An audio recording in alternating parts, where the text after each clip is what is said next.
कहानी की शुरुआत एक छोटी बच्ची को दिखाते हुए होती है जो एक चिट्ठी पर कुछ लिख रही थी, जिसमें वो लिखती है कि अब वो कभी नहीं बदलेगी और ना ही कभी बड़ी होगी। इतना लिखने के बाद वो अपने घर से बाहर आकर खड़ी हो जाती है और सूरज निकलने का इंतजार करती है। लेकिन जैसे ही वो ऊपर की तरफ देखती है तो उसकी आंखें हमें पीली दिखाई देती है। असल में वो बच्ची एक वैम्पायर थी। अब जैसे ही सूरज निकलता है और सूरज की रोशनी उस बच्ची पर पड़ती है तो उसका पूरा शरीर जलने लगता है, जिससे वो मर जाती है। इसके बाद हम देखते हैं कि दिन के समय पूरी दुनिया में कोई भी इंसान दिखाई नहीं देता है और पूरी दुनिया एक खाली जगह बन जाती है। अब ऐसा इसलिए हुआ क्योंकि 10 साल पहले एक इन्फेक्टेड चमगादड़ की वजह से पूरी दुनिया में प्लेग जैसी खतरनाक बीमारी फैल गई थी, जिससे ज्यादातर इंसान वैम्पायर्स बन चुके थे जो अपनी भूख मिटाने के लिए इंसानों का शिकार करके उनका खून पीते थे, जिस वजह से पूरी दुनिया में इंसानों की पॉपुलेशन बड़ी तेजी से कम होने लगी और धरती पर सिर्फ 5% ही इंसान रह गए और बाकी सब वैम्पायर बन गए। अब क्योंकि वैम्पायर्स इंसानों का खून पीकर ही जिंदा रहते थे,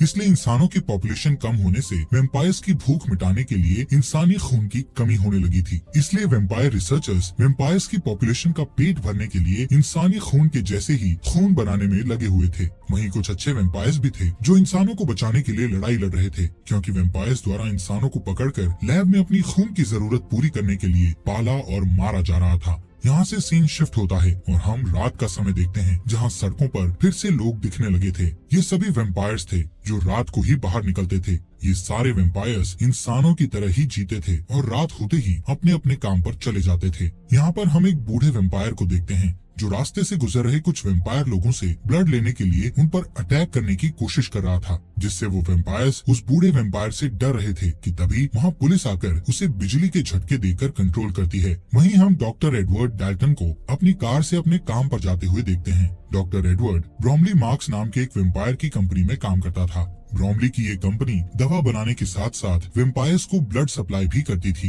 एडवर्ड वहाँ सभी रिसर्चर्स का चीफ था। अब बिल्डिंग की सिक्योरिटी से गुजरने के बाद एडवर्ड एक रूम में जाता है जहाँ इंसानों को पकड़कर मशीनों में जकड़ दिया जाता है और उनका खून निकालकर इस कंपनी के रिसर्चर उस खून पर एक्सपेरिमेंट करते हैं। असल में वो इंसानों के खून जैसा ही नकली खून बनाने की कोशिश कर रहे थे, जिससे वो उस नकली खून से वैम्पायर्स की भूख मिटा सकें, जिनमें उन रिसर्चर्स के साथ एडवर्ड भी शामिल था। असल में एडवर्ड भी एक वैम्पायर था, लेकिन उसे इंसानों को ऐसे मशीनों में कैद रखना बिल्कुल भी सही नहीं लगता था और वो अपने इस काम से बहुत दुखी था। इसलिए वो वैम्पायर होने के बावजूद भी इंसानों का खून नहीं पीता था और सिर्फ जानवरों का ही खून पीता था, वो भी कभी कभार। अब यहाँ से एडवर्ड अपनी लैब में जाकर ह्यूमन ब्लड के जैसा ही ब्लड बनाने की कोशिश करता है, लेकिन उसका ये टेस्ट फेल हो जाता है। इसके बाद वो इस कंपनी की मीटिंग में जाता है, जिसमें उसका बॉस यानी इस कंपनी का मालिक चार्ल्स ब्रोमली, उसी की लैब में काम करने वाला उसका साथी क्रिस्टोफर, सिटी कमिश्नर और एक आर्मी ऑफिसर शामिल होते हैं। अब इस मीटिंग में उन्हें पता चलता है कि जिन वैम्पायर्स को खून नहीं मिल रहा वो एक खतरनाक क्रीचर में बदल रहे हैं, जिनको वो सबसाइडर कहते थे। इंसानी खून न मिलने की वजह से उनके कान लंबे और सर आगे से सिकुड़ गया था और इतना ही नहीं, उनमें सोचने की शक्ति भी कम हो रही थी। ये सबसाइडर्स खून के लिए वैम्पायर्स पर भी अटैक करने लगे थे। इसीलिए फिल्म की शुरुआत में वो बूढ़ा वैम्पायर खून न मिलने से इतना आक्रामक बन चुका था, क्योंकि वो सबसाइडर में बदल रहा था। अब क्योंकि धरती पर ह्यूमन पॉपुलेशन सिर्फ 5% ही बची थी, इसीलिए कंपनी का मालिक उनको कहता है कि हमें जल्द से जल्द इंसानी खून जैसा खून बनाना होगा, नहीं तो खून की कमी की वजह से बाकी वैम्पायर्स भी सबसाइडर बन जाएंगे। मीटिंग के बाद ब्रोमली एडवर्ड को कुछ पर्सनल बात करने के लिए अपने ऑफिस में ले जाता है। वहाँ सर्व की गई कॉफी को ब्लड के साथ मिक्स देखकर एडवर्ड कॉफी पीने से मना कर देता है। इसके बाद ब्रोमली उसे बताता है कि उसे कैंसर हुआ था, लेकिन वैम्पायर बन जाने के कारण वो ठीक हो गया। वो कहता है कि उसकी बेटी वैम्पायर नहीं बनना चाहती थी, इसलिए वो घर से भाग गई थी। ब्रोमली एडवर्ड को कहता है कि मैं जानता हूँ तुम इंसानों को बचाना चाहते हो, इसलिए तुम्हें जल्द ही ह्यूमन ब्लड जैसा ब्लड बनाना होगा। इसके बाद एडवर्ड अपनी लैब में चला जाता है और अपने साथी क्रिस्टोफर के साथ ये सारी बातें डिस्कस करता है। क्रिस्टोफर उसे हिचकिचाते हुए बताता है कि एक बंदर पर टेस्ट कर रहा हूँ और इस टेस्ट को आगे बढ़ाने के लिए मुझे कुछ और टेस्ट करने होंगे, जिससे शायद हम ब्लड बना सकें। कुछ समय बाद रिसर्चर एक कैदी पर टेस्ट शुरू करते हैं। वहीं ब्रोमली और कुछ ऑफिसर्स विंडो से इस टेस्ट को होता देख रहे थे। एडवर्ड उस इंसान के बॉडी में ब्लड का सब्स्टिट्यूट डालता है, जिससे पहले वो इंसान थोड़ा अच्छा महसूस करता है, लेकिन बाद में जब पूरा सब्स्टिट्यूट बॉडी में चला जाता है तो वो उल्टी करने लगता है और उसकी बॉडी चेंज होने लगती है और शरीर में छाले पड़ने लगते हैं। रिसर्चर उसे तुरंत पकड़ लेते हैं और एपिमोन नाम की दवा इंजेक्शन के जरिए उसकी बॉडी में डालते हैं, जिससे उसका हिलना बंद हो जाता है और बॉडी पहले जैसी हो जाती है। लेकिन इसके तुरंत बाद उसकी पूरी बॉडी एक्सप्लोड हो जाती है। उस रात एडवर्ड लैब से घर चला जाता है और रास्ते में अपनी कार में न्यूज देख रहा होता है, जिसमें ब्लड की रेशनिंग से होने वाले दंगों के बारे में बताया जाता है। यानी वैम्पायर लोग ब्लड कम दिए जाने की वजह से दंगा करने लगे थे। इसी बीच एडवर्ड के कान खुजलाने लगते हैं और वो आईने में अपने कानों को देखने लगता है जो लंबे और पॉइंटेड होने लगे थे। इस बीच ध्यान बटने की वजह से वो सामने आने वाली कार को नहीं देख पाता है, जिससे लास्ट मोमेंट में उसे कार घुमाकर रोकना पड़ता है। लेकिन वो दूसरी कार सड़क के किनारे लगे घेरे में टकरा जाती है। एडवर्ड हेल्प करने के लिए बाहर आता है, लेकिन उसके हाथ में एक तीर लगती है। तभी दूसरी कार से कुछ लोग बाहर आते हैं जो इंसान थे और उनकी लीडर ऑड्री बेनेट थी, जिसके पास एक क्रॉसबो नाम का हथियार था जो उसे वैम्पायर से प्रोटेक्ट करता था। उसी ने एडवर्ड पर तीर चलाया था, लेकिन अचानक वहाँ पुलिस कार की आवाज आती है। एडवर्ड उन इंसानों से कहता है कि वो लोग उससे न डरें, क्योंकि वो बस उनकी मदद करना चाहता था। फिर वो उन लोगों को अपनी कार में बैठने को कहता है। थोड़े हिचकिचाहट के बाद वो लोग मान जाते हैं। एडवर्ड अपने कार का डे प्रोटेक्शन सिस्टम ऑन कर देता है, जिससे सारी विंडोज ब्लैक हो जाती है और जैसे ही पुलिस आती है वो अपने हाथ में लगा हुआ एरो निकाल लेता है। जब पुलिस वाला उससे इंसानों के बारे में पूछता है तो वो इंसानों की गलत डायरेक्शन बताकर कहता है कि वो लोग भाग गए हैं। कार में ऑड्री को एडवर्ड का आईडी बैज मिलता है, जिससे उसे एडवर्ड का पेशा और उसका डेट ऑफ बर्थ पता चलता है। जब पुलिस चली जाती है तो वो लोग कार से निकलते हैं और ऑड्री एडवर्ड को बर्थडे विश करती है। फिर वो सब चले जाते हैं। कुछ समय बाद एडवर्ड घर पहुंचता है और तभी सारे वैम्पायर्स के लिए एक अनाउंसमेंट होती है जो सनराइज के लिए वार्निंग देती है। एडवर्ड घर पहुंचकर डिनर करता है और फिर अपने प्लांट्स की देखभाल करने लगता है। अचानक उसके घर में उसका भाई फ्रैंकी डेल्टन आता है, जो आर्मी में होने की वजह से महीनों से उससे नहीं मिला था। फ्रैंकी एडवर्ड से बर्थडे पार्टी देने के लिए कहता है। इस पर एडवर्ड कहता है कि वो अब 35 साल का हो गया है। फिर फ्रैंकी कहता है कि उन्हें बर्थडे सेलिब्रेट करना चाहिए और उसके लिए वो 100% प्योर इंसान के ब्लड की महंगी बोतल लेकर आया था। वो 2 ग्लास में ब्लड डालता है और अपने भाई को पिग का ब्लड पीने की बात पर चिढ़ाता है, लेकिन एडवर्ड ब्लड पीने से मना कर देता है और इस बात पर फ्रैंकी को गुस्सा आ जाता है और दोनों में बहस शुरू हो जाती है। फ्रैंकी कहता है कि एडवर्ड इंसान के ब्लड को हाथ नहीं लगाता है, लेकिन अभी भी उसी कंपनी के लिए काम करता है जो अपने फायदे के लिए इंसानों को पालते और मारते हैं। इस पर एडवर्ड कहता है कि ब्लड का सब्स्टिट्यूट तलाशने के लिए उसे ये बुरा काम करना जरूरी है, लेकिन वो फ्रैंकी से भी नाराजगी जाहिर करता है क्योंकि वो आर्मी के लिए इंसानों का शिकार करता है। फिर अचानक एडवर्ड ब्लड की बोतल को उठाकर सारा ब्लड ड्रेन में डालने लगता है कि तभी फ्रैंकी बोतल उसके हाथ से लेकर दीवार में मार देता है। इसके बाद फ्रैंकी जाने की कोशिश करता है, लेकिन एक सबसाइडर उसके रास्ते में आ जाता है और वो नहीं जा पाता। वो क्रीचर किचन में जाता है और दीवार के ऊपर जो ब्लड था उसे चाटने लगता है और उसके बाद टेबल के ऊपर रखे ग्लास को भी चाटता है। इसी बीच फ्रैंकी एक चाकू उठा लेता है, जिससे सबसाइडर चौंक जाता है और फ्रैंकी को दीवार की तरफ धक्का देता है। फ्रैंकी ग्लास के टेबल पर गिर जाता है, जिससे टेबल का कांच टूटकर बिखर जाता है और कुछ सेकंड के लिए फ्रैंकी बेहोश हो जाता है। फिर सबसाइडर एडवर्ड की तरफ बढ़ता है। एडवर्ड एक स्टूल को उठाकर उसे रोकने की कोशिश करता है और साथ ही अपने भाई को होश में लाने के लिए उसका नाम लेकर पुकारता है। फ्रैंकी होश में आ जाता है और फिर चाकू को पकड़ता है। दोनों भाई सबसाइडर पर अटैक करने की कोशिश करते हैं, लेकिन वो जंप करके सीलिंग में लटक जाता है। इससे फ्रैंकी को चांस मिल जाता है और वो उसका सिर काट देता है। कुछ टाइम के बाद पुलिस मामले के बारे में जानने के लिए वहाँ पहुँचती है और कहती है कि अब सबसाइडर शहर में फैल चुके हैं। एक ऑफिसर को उस क्रीचर की एक रिंग मिलती है, जिससे एडवर्ड को पता चलता है कि वो एक लोकल माली था और उसे उसकी बॉडी में खुद के लगाए हुए जख्म भी मिलते हैं, जो खुद को खाने से हुए थे। अगले दिन सिक्योरिटी अलार्म बजने से एडवर्ड की नींद खुल जाती है और जब वो चेक करने के लिए लाइट ऑन करता है तो ऑड्री उसकी तरफ क्रॉसबो एम करके खड़ी दिखाई देती है। ऑड्री कहती है कि उसे ऐसे वैम्पायर की तलाश है जिस पर वो लोग भरोसा कर सकते हैं और इसके लिए उसे एडवर्ड बिल्कुल सही लगता है। वो उसे एक पेपर शीट देती है जिसमें एक मैप बना होता है। एडवर्ड मैप को देख ही रहा होता है कि अचानक एक आवाज आती है और एडवर्ड उस आवाज की तरफ मुड़कर देखता है और इस बीच ऑड्री चुपचाप चली जाती है। एडवर्ड जब उस आवाज को चेक करने जाता है तो पता चलता है कि आवाज फ्रैंकी की है। फ्रैंकी उससे ऑड्री के बारे में पूछता है। एडवर्ड उसे कुछ नहीं कहकर टाल देता है। उस रात न्यूज में पता चलता है कि जिन इन्वेस्टर्स ने रिसर्च करने के लिए ब्रॉमली को इंसान सप्लाई किए थे, वो लोग अब और सप्लाई नहीं दे सकते थे। अगले दिन एडवर्ड काम पर जाता है और अपने बॉस से मिलकर उससे गारंटी मांगता है कि सब्स्टिट्यूट मिल जाने के बाद उन्हें इंसानों की सप्लाई की जरूरत नहीं पड़ेगी। इस पर ब्रोमली कहता है कि ज्यादातर वेम्पायर सब्स्टिट्यूट के मिलने से खुश हो जाएंगे, लेकिन कुछ लोग ऐसे भी हैं जो रियल चीज की मांग करते हैं। इस पर एडवर्ड उसे याद दिलाता है कि उसकी बेटी भी उन्हीं लोगों में से एक है। इसके बाद एडवर्ड मैप को देखने के लिए अपने लैब में चला जाता है। जब सुबह होती है तो एडवर्ड अपने घर वापस नहीं आता और अपनी कार में लाइट प्रोटेक्शन ऑन करके मैप के बताए रास्ते से गांव की तरफ जाता है। वहाँ ऑड्री पहले से उसका वेट कर रही होती है। वो उसे बड़े से एक पेड़ के पास आने को कहती है। एडवर्ड अपनी कार ट्री के नीचे पार्क करता है और हैट और सनग्लासेस पहनकर कार से बाहर आता है। वो हमेशा सनलाइट से बचने के लिए सावधान रहता है। वहाँ उसे एक आदमी मिलता है जिसका नाम लियोनल एल्विस कॉर्मैक था। वो आदमी एक वेम्पायर था जो अब इंसान बन चुका था। एडवर्ड उससे जानना चाहता था कि वो इंसान कैसे बना, लेकिन ऑड्री को पास आता देखकर वो चुप हो जाता है। वो देखता है कि फ्रैंकी ने उसे गन पॉइंट पर रखा था।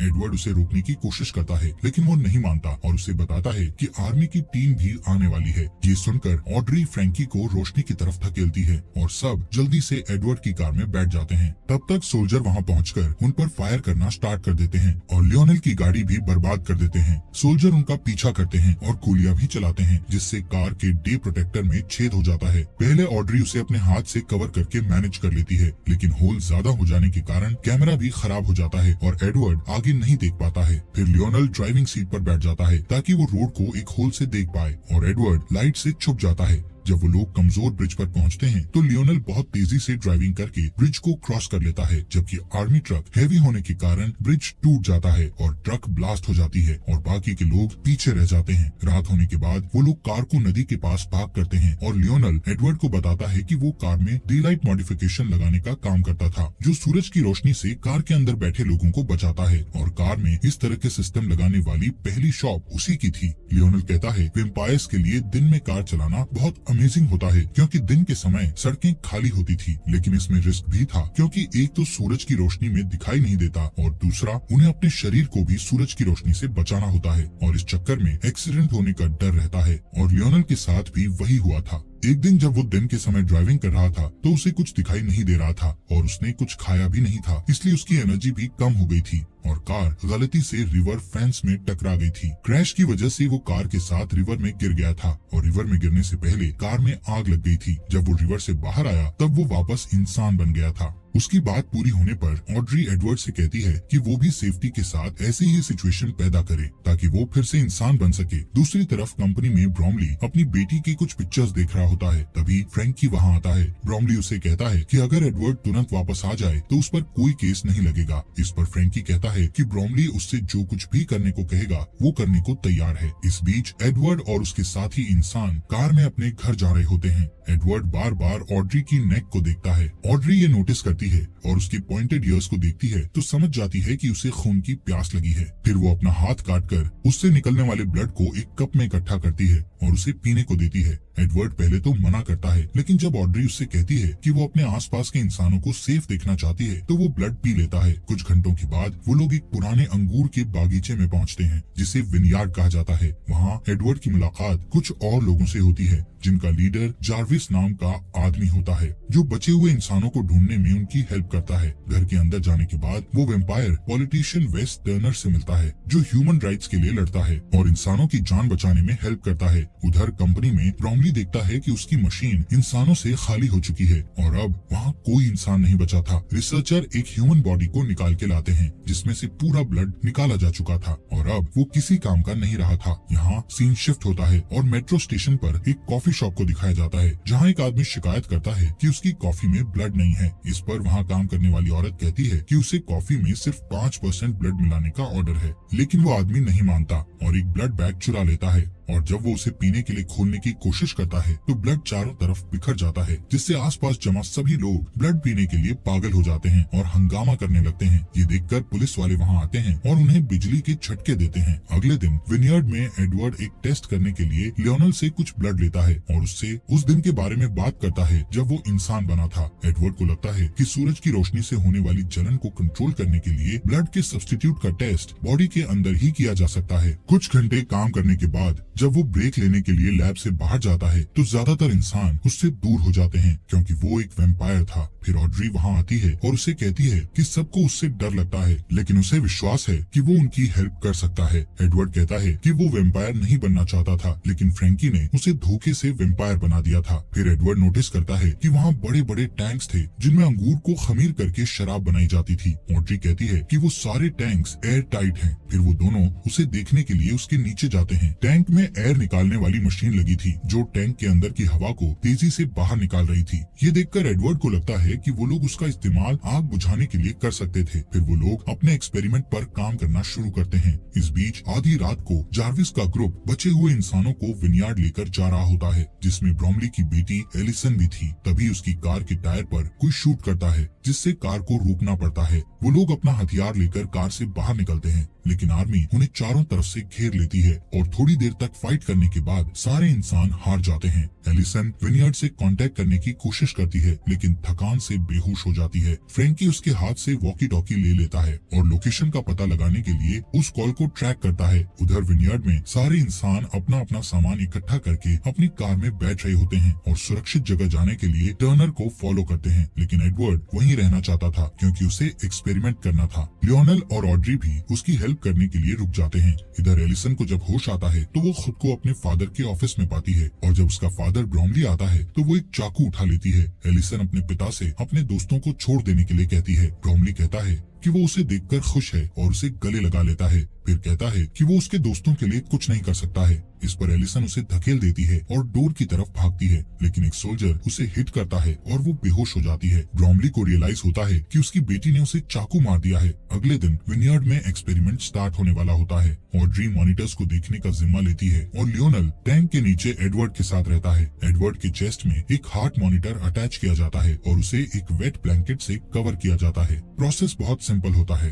वो लोग टैंक को ओपन करते हैं जिससे सनलाइट अंदर आती है और एडवर्ड चलने लगता है और उसके बाद वो लोग एयर एक्सट्रैक्टर यानी हवा निकालने वाली मशीन को यूज करके आग को बुझा देते हैं। पहले 2 बार में उनकी कोशिश फेल हो जाती है, लेकिन तीसरी बार में वो लोग एडवर्ड को लंबे समय तक जलने देते हैं और इस बार उनका टेस्ट कामयाब हो जाता है और एडवर्ड इंसान बन जाता है। वो लोग बहुत खुश होते हैं, लेकिन तभी आर्मी आ जाती है और वो लोग बचने के लिए शराब के बैरल में छुप जाते हैं। दूसरी तरफ कंपनी में फ्रैंकी ब्रोमली के पास जाता है जिसका इलाज चल रहा था। ब्रोमली फ्रैंकी से अपनी बेटी के लिए कुछ करने को कहता है और फ्रैंकी एलिसन को देखने के लिए चला जाता है। एलिसन अभी भी वैम्पायर नहीं बनना चाहती थी, लेकिन फ्रैंकी उसे अपने दांतों से काट लेता है ताकि वो वैम्पायर बन जाए। इधर विनयार्ड में तीनों इंसान अपने छुपने की जगह से निकलते हैं। एडवर्ड बाहर जाता है और पहली बार सनलाइट जब उसकी स्किन को टच करती है तो उसे बहुत अच्छा लगता है। लियोनेल अपनी पुरानी कार निकालता है। इस बीच कंपनी में ब्रोमली अपनी खाली मशीन को देखने के बाद अपनी बेटी से मिलने जाता है। एलिसन को पीने के लिए ब्लड दिया जाता है, लेकिन वो ब्लड नहीं पीती। ब्रोमली उसके पास जाता है और देखता है कि वो खुद को अपने दांतों से काट रही थी, जिससे वो इन्फेक्टेड हो गई थी। फिर वो अपने फादर पर अटैक करती है और सारी चीजों के लिए उसे ब्लेम करती है। तब एलिसन को वहाँ से हटा दिया जाता है और हर जगह सैनिक कानून लागू कर दिया जाता है, जिसके बाद वो लोग सड़कों पर सबसाइडर से फ्रीली लड़ सकते थे। इस दौरान ऑड्री, एडवर्ड और लियोनेल टर्नर के केबिन में आते हैं, जहां वो देखते हैं कि सारे इंसान मर चुके हैं। ऑड्री को लगता है कि अब कोई उम्मीद नहीं बची, लेकिन एडवर्ड कहता है कि वो किसी को जानता है जो उनकी मदद कर सकता है। इस बीच क्रिस्टोफर को लैब में दिखाया जाता है, जो अभी भी एक्सपेरिमेंट कर रहा था। उधर आर्मी सबसाइडर्स को घसीटकर सनलाइट में मरने के लिए लेकर जा रही होती है और एलिसन भी उनमें से एक होती है। उसे मरता देखकर फ्रैंकी को अपनी गलती का एहसास होता है। उस रात क्रिस्टोफर अपने घर आता है तो एडवर्ड ऑड्री और लियोनेल को अपने लिए वेट करते हुए देखता है। एडवर्ड उससे कहता है कि उसके पास एक सोल्यूशन है जो सब्स्टिट्यूट से बेटर है और उसे हेल्प करने के लिए कहता है। उनकी बातचीत फोन रिंग होने की वजह से रुक जाती है। क्रिस्टोफर कॉल रिसीव करने के लिए चला जाता है। जब उसे आने में लेट हो जाता है तो सबको शक होता है और ऑड्री चेक करने उसके पीछे जाती है। एडवर्ड और लियोनेल उसके कोट को चेक करते हैं। यहाँ पता चलता है कि क्रिस्टोफर ने अपना फोन शुरुआत से कंपनी के साथ कॉल पर रखा हुआ था और कंपनी के सभी लोग जान गए थे कि एडवर्ड और उसके साथी कहाँ हैं। अचानक वहाँ आर्मी आ जाती है और फाइट में ऑड्री बेहोश हो जाती है और उसे पकड़ लिया जाता है। लियोनल और एडवर्ड रोड पर बनी हुई टनल के जरिए वहाँ से बच निकलते हैं और एक पुरानी सुनसान बिल्डिंग में छुपने का फैसला करते हैं, लेकिन वहाँ एक सबसाइडर उन पर अटैक कर देता है। तभी फ्रैंकी वहाँ आ जाता है और उस क्रीचर को शूट कर देता है। वो नोटिस करता है कि उसका भाई इंसान बन गया है। ये देखकर फ्रैंकी कहता है कि उसने एडवर्ड को इसलिए वैम्पायर बनाया था क्योंकि वो उसे मरता हुआ नहीं देखना चाहता था। वो अपनी गलती के लिए माफी मांगता है और अब उनकी हेल्प करना चाहता है, लेकिन जब लियोनल पास आता है तो फ्रैंकी को खून पीने की तलब होती है और वो उसे काटने के लिए उस पर जंप कर देता है। एडवर्ड उसे पकड़ लेता है और उसे धक्का देकर लियोनल से दूर कर देता है और उसे शूट करने ही वाला होता है, लेकिन कुछ नोटिस करके रुक जाता है। कुछ समय बाद एडवर्ड कंपनी की बिल्डिंग में एंटर करता है और अपने सारे अलार्म ऑफ कर देता है। सिक्योरिटी उसे पकड़ के ब्रोमली के ऑफिस ले जाती है। वहाँ वो देखता है कि ब्रोमली ऑड्री का हाथ काटकर उसका ब्लड पी रहा था। एडवर्ड कहता है कि वो सारी बातों के लिए दुखी है और फिर से वैम्पायर बनना चाहता है। उसकी बात सुनकर ऑड्री को लगता है कि एडवर्ड उसे धोखा दे रहा है और वो अपसेट हो जाती है, पर ब्रोमली कहता है कि अब उसे सब्स्टिट्यूट मिल गया है और इसलिए उसे एडवर्ड की जरूरत नहीं है और वो उसे बुजदिल कहता है। इस पर एडवर्ड ब्रोमली से कहता है कि वो भी एक बुजदिल है जो अपनी खुद की बेटी को वैम्पायर में नहीं बदल पाया। इस बात से ब्रोमली को गुस्सा आ जाता है और वो एडवर्ड को काट लेता है, लेकिन एडवर्ड कोई रिएक्शन नहीं देता क्योंकि ये एडवर्ड का प्लान था और ब्रोमली इंसान में बदलने लगता है। फिर एडवर्ड को याद आता है कि फ्रैंकी भी ऐसे ही ह्यूमन में बदल गया था। इससे पता चलता है कि जो वैम्पायर ठीक होकर ह्यूमन बन चुके थे उनका ब्लड ही सोल्यूशन बन गया था। इतने में ब्रोमली अलार्म प्रेस करके सिक्योरिटी को बुलाता है। तभी आर्मी ट्रक वहाँ पहुँच जाती है। सोल्जर अपनी गाड़ियों से बाहर आते हैं और डोर ओपन करके देखते हैं कि ब्रोमली चेयर में बंधा हुआ है। सारे वैम्पायर पागल हो जाते हैं और उसका खून पीकर अपना पेट भरने लगते हैं।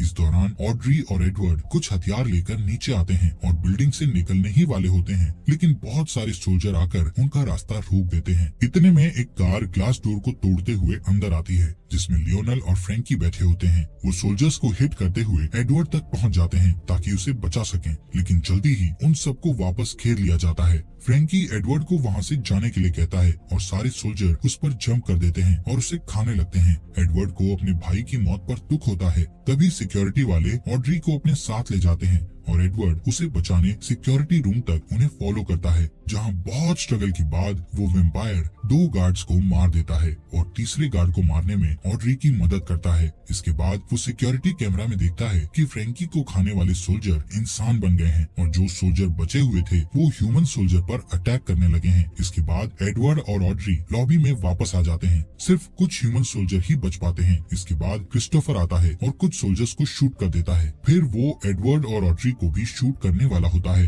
लेकिन अचानक एक एरो उसके चेस्ट पर लगती है और वो मर जाता है। ये एरो लियोनल ने उन्हें बचाने के लिए चलाया था। फिर ऑड्री उसे हक करती है। एडवर्ड अपने भाई की बॉडी और सूरज की रोशनी को अंदर आते हुए देखता है। फिर वो तीनों लियोनल की कार में बैठ जाते हैं और एडवर्ड कहता है कि अब उनके पास क्योर है और वो अब सबको पहले जैसा कर सकते हैं। इसी के साथ ये मूवी खत्म हो जाती है।